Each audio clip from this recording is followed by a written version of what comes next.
Hello friends, it's Shikha Dubey here. Going to explain you today about principles of management.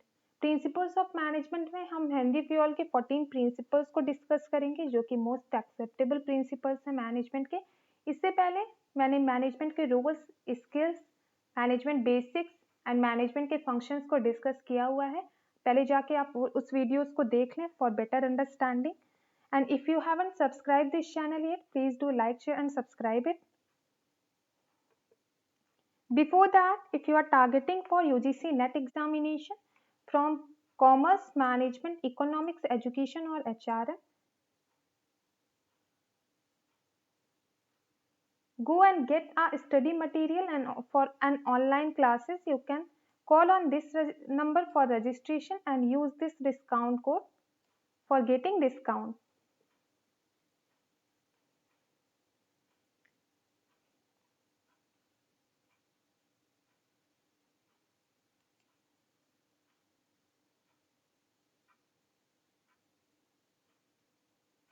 Moving to our topic, Henry Fayol's 14 principle of management. First, let me tell you one thing. What is principle? Principle क्या होता है? जब कोई general laws होते हैं, general way of doing things होता है, किसी चीज को करने के तरीके को अगर हम ऑब्जर्व करके एक लॉ बना देते हैं, that is principle. Henri Fayol was working in a mining company, एक माइनिंग कंपनी में वर्क कर रहे थे हेनरी फ्यूल जो थे वो उनका डेट ऑफ बर्थ 1984 में हुआ था उनका बर्थ। वो एक माइनिंग कंपनी में वर्क कर रहे थे जो कि बैंकरप्सी के स्टेज पे था। उन्होंने वहां पे डिफरेंट मैनेजमेंट के प्रैक्टिसेस को लाया, उसके बाद उस पे वर्क करना स्टार्ट किया और सक्सेसफुली उस कंपनी को प्रॉफिटेबिलिटी के स्टेज पे लाए। उन्हीं प्रिंसिपल्स को उन्होंने मॉडिफाई करके 1916 में एक एडमिनिस्ट्रेशन इंडस्ट्री करके बुक लिखा, उसमें उन्होंने फर्स्ट टाइम 14 प्रिंसिपल का जिक्र किया। इस 14 प्रिंसिपल का जो बेस उन्होंने बनाया वो 6 प्राइमरी फंक्शंस थे जो कि हम इस वीडियो के आगे के स्लाइड्स में डिस्कस करेंगे, जो कि जिनके बेसिस पे इन सारे प्रिंसिपल को 14 प्रिंसिपल्स को बनाया गया।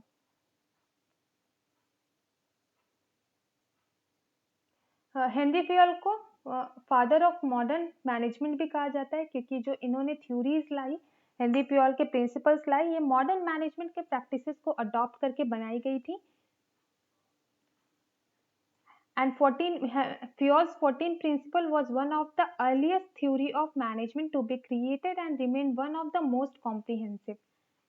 ये बहुत ही नई थ्योरी है जो कि आज के टाइम पे अप्लाई हो रही है और ये सबसे कॉम्प्रिहेंसिव थ्योरी है। बहुत ही शॉर्ट में सारी चीजों को डिस्क्राइब किया हुआ है। He is considered to be among the most influential contributor to modern concept of management. क्योंकि मैंने बताया ये इनको फादर ऑफ मॉडर्न कॉन्सेप्ट कहा जाता है, मॉडर्न मैनेजमेंट कहा जाता है। ऐसा क्यों कहा जाता है कि क्योंकि इन्होंने बहुत सारी थ्योरीज मॉडर्न मैनेजमेंट की प्रैक्टिसेस को लेके बनाई।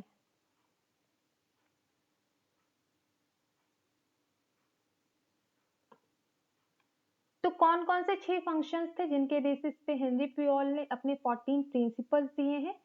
First one is forecasting, planning, organising, commanding and controlling. जब हमने मैनेजमेंट के फंक्शन देखे थे वहां पे हमने हेनरी फ्यूल का भी व्यू देखा था मैनेजमेंट के फंक्शंस को लेके।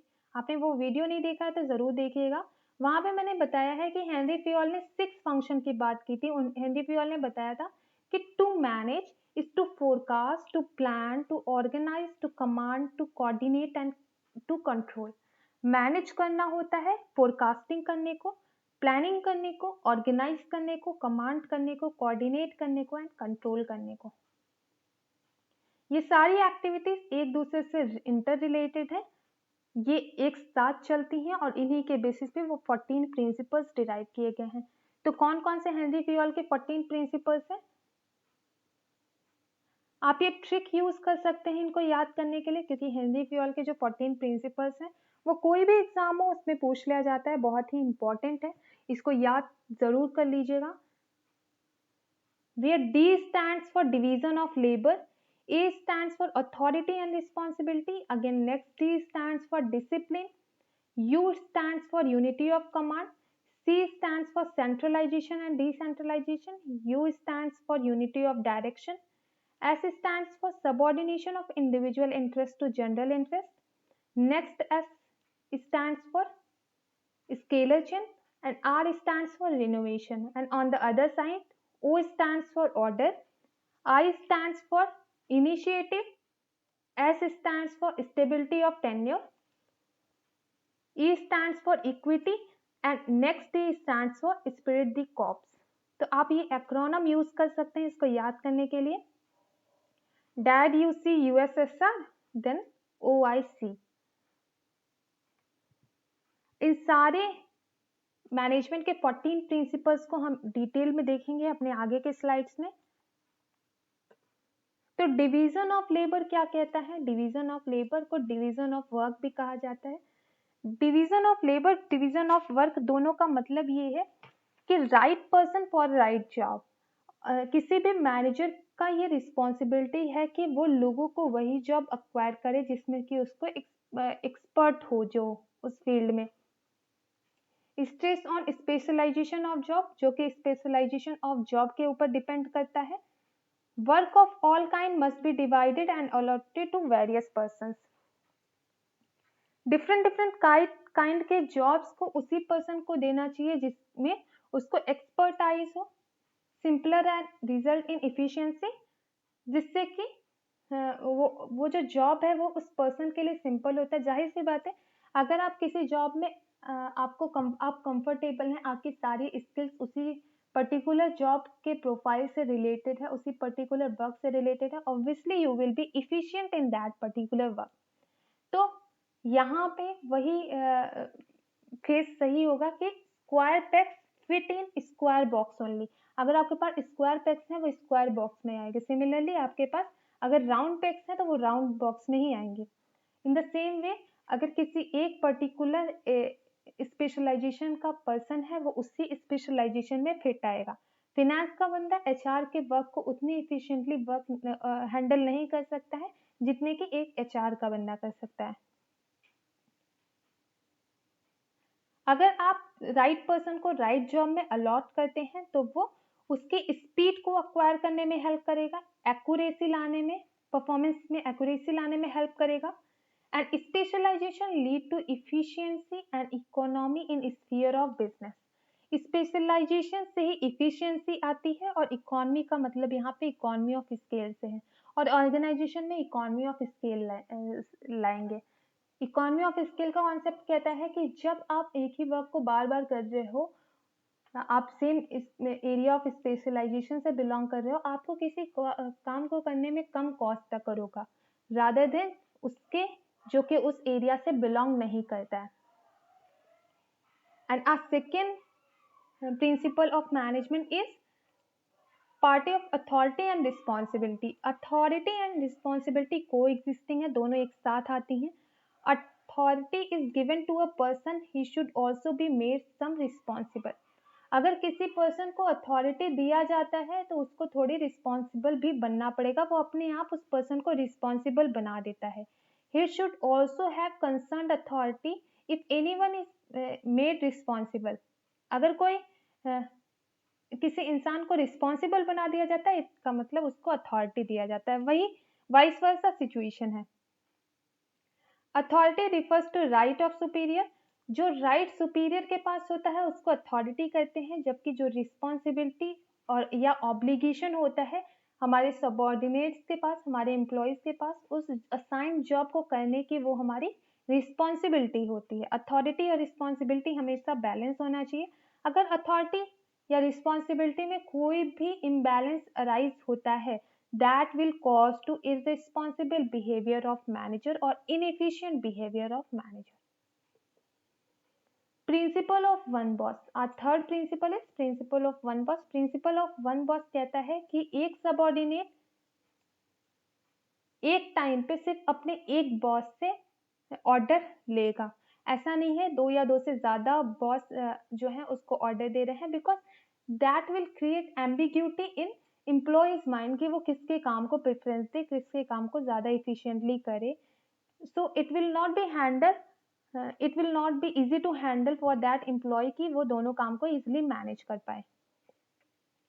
A subordinate should not receive instruction for more than one person. एक पर्सन से ज्यादा उसको कोई इंस्ट्रक्ट करने वाला नहीं होना चाहिए, ये प्रिंसिपल ये कहता है.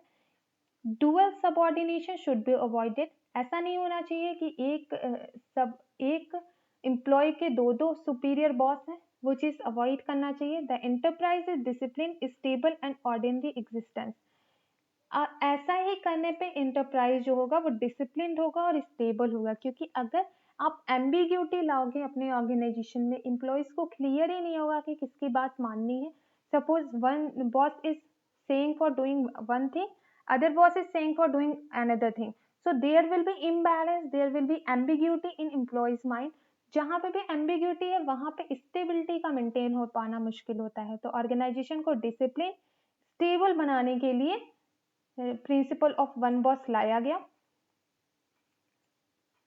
जिससे कि सुपीरियर और सबऑर्डिनेट के बीच में एक हार्मोनियस रिलेशनशिप मेंटेन रहे. और ये इसका नट सेल में यही कहेंगे, प्रिंसिपल ऑफ वन बॉस कहता है कि एक subordinate should not receive instruction from more than one person. एक पर्सन से ज्यादा कोई उसको इंस्ट्रक्ट करने वाला नहीं होना चाहिए. और next principle is unity of direction. Unity of direction कहता है one head one plan. Means जितने भी लोग ऑर्गेनाइजेशन में एज अ टीम वर्क कर रहे हैं उनका डायरेक्शन एक होना चाहिए. ऐसा नहीं है कि कोई डिफरेंट चीजों के लिए काम कर रहा है. डिफरेंट डायरेक्शन में अगर लोग काम करेंगे वहां पे इफिशियंसी और अराइज होगी. सपोज आपके पास एक रिबन है, अगर आप डिफरेंट एंड से उसको खींचोगे that will not be easy to. आप अगर सेम टीम में होके भी डिफरेंट जगह से एक सपोज ईस्ट साइड फोर्स लगा रहा है, एक वेस्ट साइड लगा रहा है, so it will not be easy to get that ribbon into it. वो रिबन को खींच पाना मुश्किल होगा. जबकि अगर आप दोनों एक ही डायरेक्शन में फोर्स लगाते हो तो जाके उसको उस रिबन वाली रेस में जीता जा सकता है. सिंपल सा वही कॉन्सेप्ट यहाँ भी लगेगा. क्योंकि आप एक ऑर्गेनाइजेशन के पार्ट हो, क्योंकि you are working in a team, आप एक टीम में वर्क कर रहे हो, your direction should be same. आप एक ही डायरेक्शन में अपना वर्क कर सकते हो. Related activities should be group together. जितनी भी एक्टिविटीज एक दूसरे से थोड़ा सिमिलरिटीज शो करती हैं, रिलेटेड है, उनको एक साथ ग्रुप करना चाहिए. Efforts of all members of the organization should be directed towards common goal. जितने भी लोग ऑर्गेनाइजेशन के अंदर परफॉर्म कर रहे हैं उनका गोल का जो डायरेक्शन होना, उनका जो गोल होना चाहिए फिक्स होना चाहिए, जिससे कि उनका डायरेक्शन कहीं पे भी फ्लक्चुएट ना करे, सेम रहे. Without unity of direction unity of action can not be achieve. अगर यूनिटी ऑफ डायरेक्शन ही नहीं होगा, आपके वर्क करने के डायरेक्शन ही नहीं फिक्स है, then how unity of action will be achieve. Unity of action को अचीव कर पाना बहुत मुश्किल होगा. Unity of command is not possible without unity of direction. Unity of command हो गया, यूनिटी ऑफ एक्शन हो गया, सारी चीजें यूनिटी ऑफ डायरेक्शन से ही आती हैं. Moving to our next principle, that is order. Order क्या है? Order concern with proper and systematic arrangement of things and people. Order में हम दो तरीके के ऑर्डर की बात करते हैं. First one is material order and second one is social order. Material order जो है वो इंटेंजिबल चीजों से लिंक करता है, इंटेंजिबल चीजों को डील करता है. जब आप किसी प्लेस को डिसाइड करने के लिए, सपोज आप प्लेस को डिसाइड करने के लिए, रॉ मटेरियल के डिसाइड करने के लिए, टेक्निक्स को डिसाइड करने के लिए जब ऑर्डर देते हैं तो वो मटेरियल ऑर्डर हो गया. जबकि आप अगर eight the time of recruitment, आप सिलेक्शन का, अपॉइंटमेंट का या ट्रांसफर का, आप ह्यूमन से रिलेटेड, अगर आप लिविंग थिंग्स से रिलेटेड ऑर्डर देते हो, that will be social order. तो ऑर्डर का कॉन्सेप्ट कहता है कि क्योंकि मैनेजर के पास अथॉरिटी होती है, उसको ऑर्डर देने का भी राइट होता है. तो ऑर्डर जो होते हैं वो मटेरियल ऑर्डर के लिए और सोशल ऑर्डर के लिए डिफरेंट क्राइटेरिया होनी चाहिए. सोशल ऑर्डर में उसको दिया जाता है जो कि नॉन लिविंग है, उससे रिलेटेड होती है. जबकि जो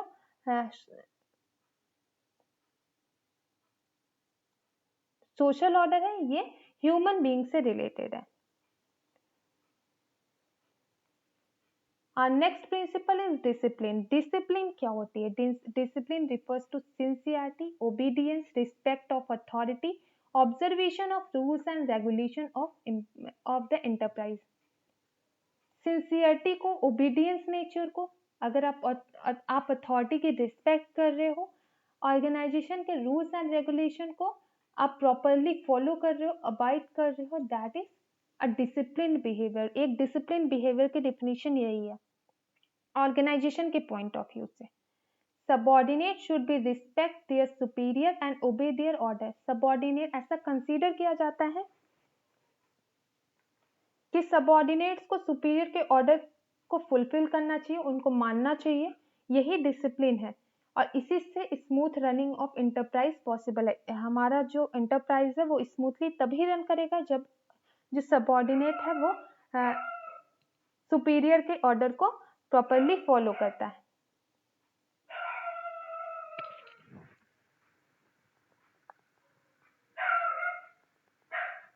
But one thing we should keep in mind that subordinates are also part of management. Subordinate भी मैनेजमेंट का पार्ट है, उसको भी इक्वल रिस्पेक्ट मिलना चाहिए। Discipline can be imposed if good superior clear and fair agreement with workers and action are judiciously applied. Discipline को तभी लाया जा सकता है जब सुपीरियर और वर्कर के बीच में हुए अग्रीमेंट जो है वो क्लियरली जस्टिफाइबल हो, उनके बीच में कोई भी जुडिशियली इश्यू ना हो, वो दोनों तरीके से बैलेंस्ड हो, दोनों सेटिस्फाइड हो, दोनों अगर अपने अपने कॉन्ट्रैक्ट के अग्रीमेंट्स को प्रॉपरली समझ रहे होंगे कि कौन किस पोजीशन पे है, किसको किसकी बातें माननी है, कौन सा वर्क किसको करना है, ये सारी चीजें क्लियर होंगी तो ऑर्गेनाइजेशन अपने आप ही डिसिप्लिन होगा, अपने आप ही सिंसियर होगा, एम्प्लॉयज जो होगा ओबीडियंस होगा। Our next principle is principle of initiative. Principle of initiative कहता है कि employees should encourage to take initiative in work assigned to them. Employees को इनकरेज करना चाहिए जिससे कि वो इनिशिएटिव लें जो वर्क उनको असाइन किया गया। ऐसा नहीं है कि उनसे इनिशिएशन के लिए भी पूछा जाए, उनसे बोला जाए कि आप कोई इनिशिएटिव लो तो ही लें, बिना पूछे भी अगर उनका कोई इनिशिएटिव है जो ऑर्गेनाइजेशन की प्रोडक्टिविटी को बढ़ा सकता है तो वो अपना एडवाइस दे सकते हैं, इनिशिएटिव ले सकते हैं। Management should provide opportunity to its employees, help in developing an atmosphere of trust. Management को एम्प्लॉयज को ऐसी अपॉर्चुनिटी देनी चाहिए कि वो इनिशिएटिव ले सकें अपने अकॉर्डिंगली, अपने इंटेलिजेंस के अकॉर्डिंगली, और ऐसा इन्वायरमेंट, एक environment of atmosphere of trust build up करता है एम्प्लॉयर और एम्प्लॉयज के बीच में। Enjoying working in organization because it adds their zeal and energy.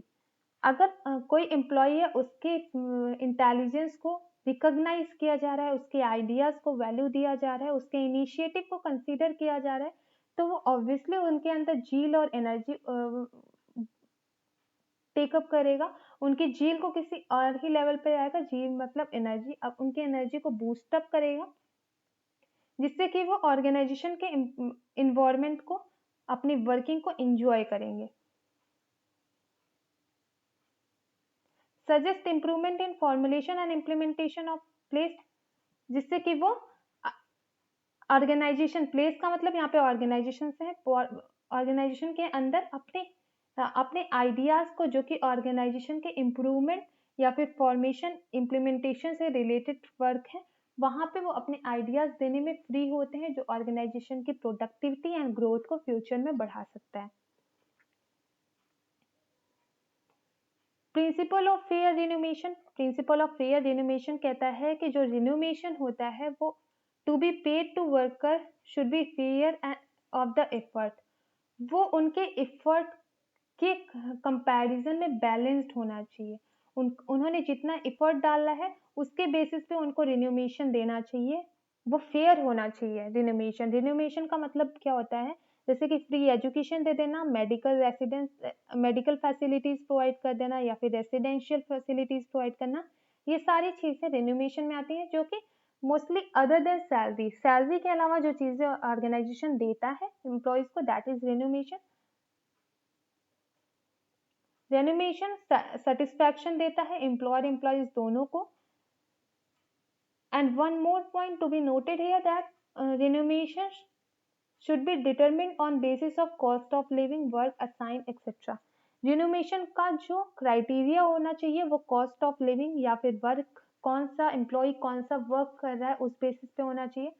Suppose अगर कोई एम्प्लॉय जो है वो किसी डेंजरस इन्वायरमेंट में वर्क कर रहा है जो कि उसके लिए डेंजरस हो सकती है, वो इवन दैट कॉज डेथ और एक्सीडेंट टू दैट एम्प्लॉय, तो वहां पे रिनोवेशन भी उसी के अकॉर्डिंग होना चाहिए। अगेन अगर कॉस्ट ऑफ लिविंग किसी कंट्री में ज्यादा है तो आपके रिनोवेशन के जो पॉलिसीज भी होती हैं वो उसी के अकॉर्डिंग होना चाहिए।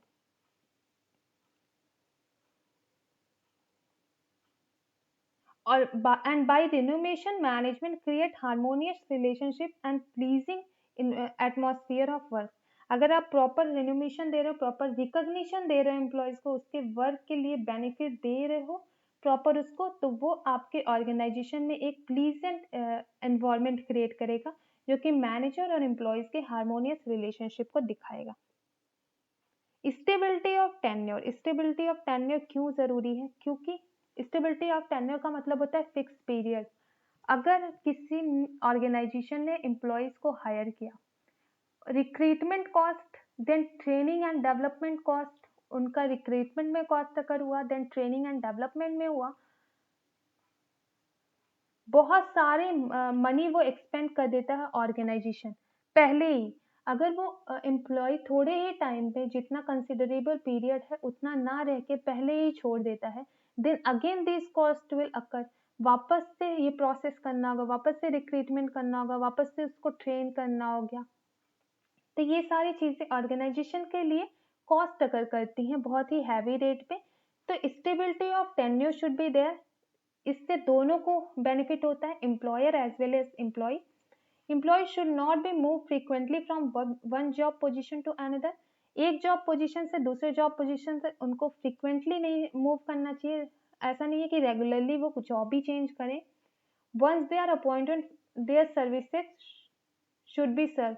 अगर एक बार वो अपॉइंट किए जा रहे हैं तो उनको सर्व करना है ऑर्गेनाइजेशन को। हिंदी फ्यूअल कहते हैं कि टाइम लगता है किसी भी एम्प्लॉय को नए वर्किंग कंडीशन में आने के लिए, नए वर्किंग कंडीशन को अडाप्ट करने के लिए। तो इन द सेम वे इसी कॉन्सेप्ट को लेते हुए हम कह सकते हैं अगर टाइम की रिक्वायरमेंट भी है, यहाँ पे हम कॉस्ट की बात थोड़े टाइम के लिए छोड़ते हैं, टाइम की रिक्वायरमेंट भी है, आप एक बार टाइम वेस्ट कर रहे हो और किसी नए एम्प्लॉय को ट्रेन करने में, उसको रिक्रूट करने में, अगर वो एम्प्लॉय छोड़ देता है अगेन आपका वही टाइम कंज्यूम होगा किसी नए एम्प्लॉय को वो करने के लिए, ट्रेन करने के लिए।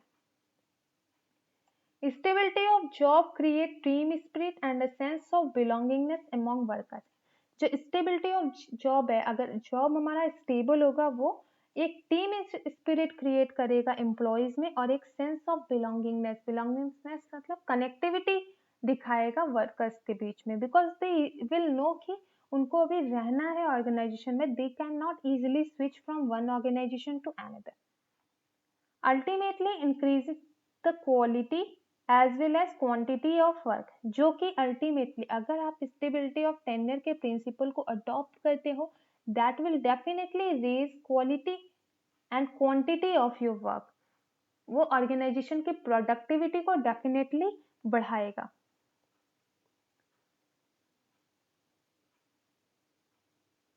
Our next principle is principle of scalar chain. Principle of scalar chain कहता है the chain of superiors ranging from the ultimate authority to lowest. Scalar chain कहता है कि ऊपर से लेके नीचे तक, अल्टीमेट अथॉरिटी मतलब टॉप लेवल से manager, management level, middle level manager, then low level manager के बीच में इंफॉर्मेशन का एक फ्लो स्टेब्लिश होता है। इंफॉर्मेशन का फ्लो जो होता है, अथॉरिटी जो वो ऊपर से नीचे आती है एंड रिस्पॉन्सिबिलिटी जो होती है वो नीचे से ऊपर जाती है। तो इंफॉर्मेशन का जो फ्लो होता है उसका डायरेक्शन हमेशा ही फिक्स रहता है। यही प्रिंसिपल ऑफ स्केलर चेन कहता है। लेकिन प्रिंसिपल ऑफ स्केलर चेन के बीच की भी बात होती है, बीच ऑफ कॉन्ट्रैक्ट की बात होती है, जहाँ पे गैंग प्लैंक होता है। अगर कोई इमरजेंसी की सिचुएशन अराइज होती है तो आप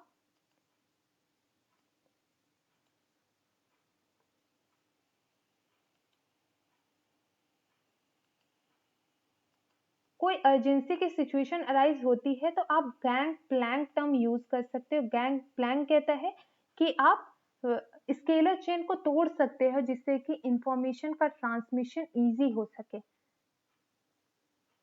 every order, instruction etcetera has to pass through scalar chain.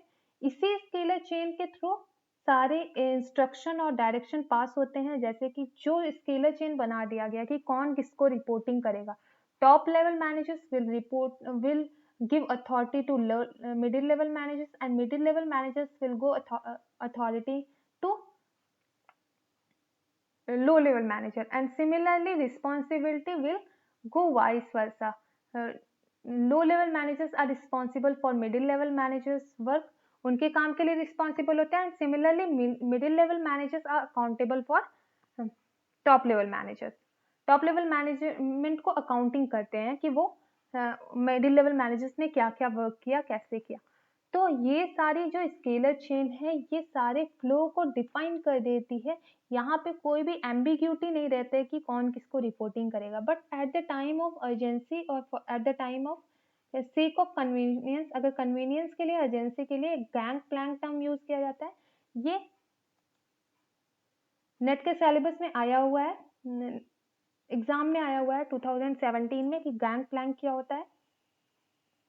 तो गैंग प्लैंक वही होता है जब स्केलर चेन को हम तोड़ के फॉर आर कन्वीनियंस, अपने कन्वीनियंस के लिए eight the time of urgency, urgency के टाइम पे हम इसको काट के, स्केलर चेन को काट के इंफॉर्मेशन का फ्लो करते हैं। यहाँ पे लो लेवल मैनेजर भी गैंग प्लैंक करके डायरेक्ट टॉप लेवल मैनेजर को रिपोर्टिंग कर सकता है।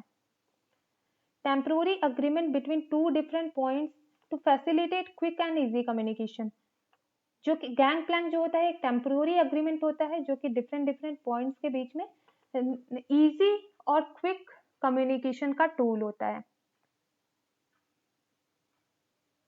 Scalar chain can be modified as per the requirement of situation.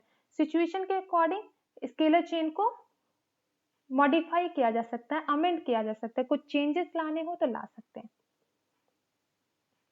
Our next principle is subordination of individual interest to general interest. Subordination of individual interest to general interest कहता है कि ऐसा नहीं है कि ऑर्गेनाइजेशन में जितने भी लोग हैं वो सारे अलग अलग गोल पे वर्क करें, उनका जो इंटरेस्ट एरिया हो वो डिफरेंट हो, बल्कि उनका जो इंटरेस्ट है वो इंडिविजुअल का इंटरेस्ट ग्रुप इंटरेस्ट से लिंकअप होना चाहिए, एक बैलेंस होना चाहिए। इंडिविजुअल का जो इंटरेस्ट है, एरिया ऑफ इंटरेस्ट है, वो जनरल के इंटरेस्ट से लिंकअप होना चाहिए जिससे कि एक यूनिफॉर्मिटी ला सके हम ऑर्गेनाइजेशन के अंदर, जिससे कि कोई भी कॉन्फ्लिक्ट इंडिविजुअल्स में अराइज नहीं होगी, हमारे ह्यूमन रिसोर्सेज में कोई भी कॉन्फ्लिक्ट अराइज नहीं होगी। क्योंकि अगर उनका एरिया ऑफ इंटरेस्ट सेम है, सेम इंटरेस्ट के लिए सारे लोग काम कर रहे हैं, उनके अंदर यूनिटी ऑफ डायरेक्शन है, सेम गोल के लिए वर्क कर रहे हैं, तो वहां पे कॉन्फ्लिक्ट के कोई चांसेस नहीं रहते हैं, जो कि एम्प्लॉयज को ऑनेस्ट बनाते हैं, सिंसियर बनाते हैं, और उनका जो सुपरविजन हो सकता है वो प्रॉपर होता है, रेगुलर होता है, और एक दूसरे के म्यूचुअल डिफरेंसेस को बैलेंस करता है। स्पिरिट द कॉर्प्स, जो कि हमारा लास्ट प्रिंसिपल है। लास्ट प्रिंसिपल कहता है, स्पिरिट द कॉर्प्स कहता है कि टीम स्पिरिट को बताता है। जैसा कि हम इस फिगर में देख रहे हैं, it is not possible for one ant to hold that apple. एक एप्पल को होल्ड करने के लिए सिर्फ एक आंट इनफ नहीं है, लेकिन अगर ग्रुप ऑफ आंट मिल जाती हैं, ग्रुप ऑफ चींटियां मिलती हैं, तो वो they can easily hold that Apple, Apple को इजिली होल्ड कर सकती हैं। इन द सेम वे अगर कोई इंडिविजुअल किसी एक वर्क को करता है, so that it will not be easy for his or her to do that work, but if group of people will work for that particular work, so it will be easy to achieve that goal. Spirit de corps यही कहते हैं। इसके लिए कुछ steps follow करने होते हैं। कौन कौन से? Proper coordination should be encourage to develop informal relationship among themselves. एक तरीके का फॉर्मल रिलेशनशिप तो होता ही है एम्प्लॉयज के अंदर, लेकिन अगर आपको टीम स्पिरिट चाहिए, एक टीम वर्क चाहिए, तो उनके अंदर एक लेवल तक इनफॉर्मल रिलेशनशिप का भी होना जरूरी है, जिससे कि वो इमोशनल एंड मेंटल स्टेट को एक दूसरे के समझ सकें। नेक्स्ट स्टेप है create enthusiasm and freeness among subordinate. उनके अंदर जील उत्पन्न करना, जील बूस्टअप करना, एनर्जी देना और एक तरीके का काइंडनेस देना एक दूसरे को समझने के लिए, जिससे कि अगर if you are working in a team you have to respect for mutual differences, एक दूसरे के डिफरेंसेस को बैलेंस करना होगा, डिफरेंसेस को समझना होगा और प्रॉपर कोऑर्डिनेशन करना होगा, अपना कंट्रीब्यूशन देना होगा उस वर्क को करने के लिए। एम्प्लॉय शुड बी रिवॉर्डेड, इसके लिए जो एम्प्लॉय अच्छा वर्क कर रहे हैं उनको रिवॉर्ड भी देना चाहिए। Manager should infuse team spirit and belongingness. एक मैनेजर का वर्क होता है कि वो अपने एम्प्लॉयज के बीच में एक टीम स्पिरिट कैसे लाता है, एक बिलोंगिंगनेस उनके बीच में कैसे लाता है, interest of undertaking in long run. किसी भी वर्क को स्टार्ट करना इजी होता है, अगर वर्क को करने के लिए एक टाइम पे आप स्टार्ट कर देते हो, बट उसको मेंटेन करने के लिए लॉन्ग रन में आपको एक एनर्जी की जरूरत होती है, टीम स्पिरिट की जरूरत होती है, जिससे कि वो वर्क फाइनली अकम्प्लिश हो सके, गोल मिल सके हमको जिसके लिए हमने स्टार्ट किया था। सो स्पिरिट द कॉर्प्स का सिंपल सा कॉन्सेप्ट है, there should be team spirit between your team.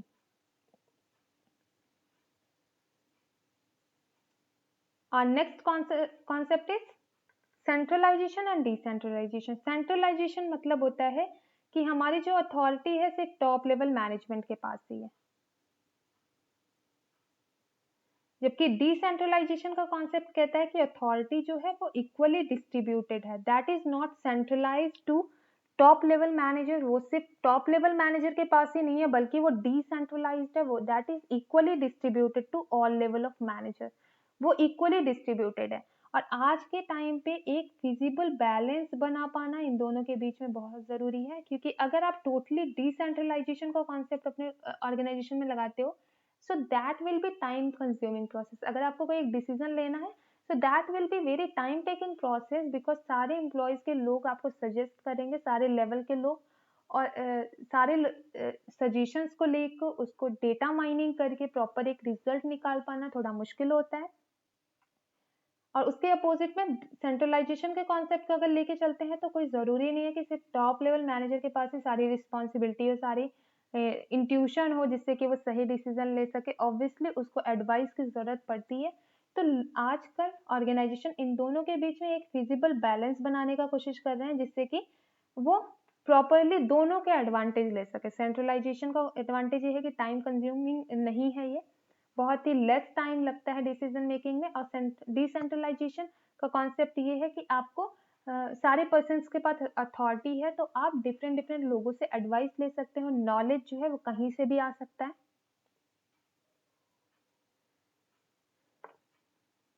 So these are Hindi Kio's 14 principles.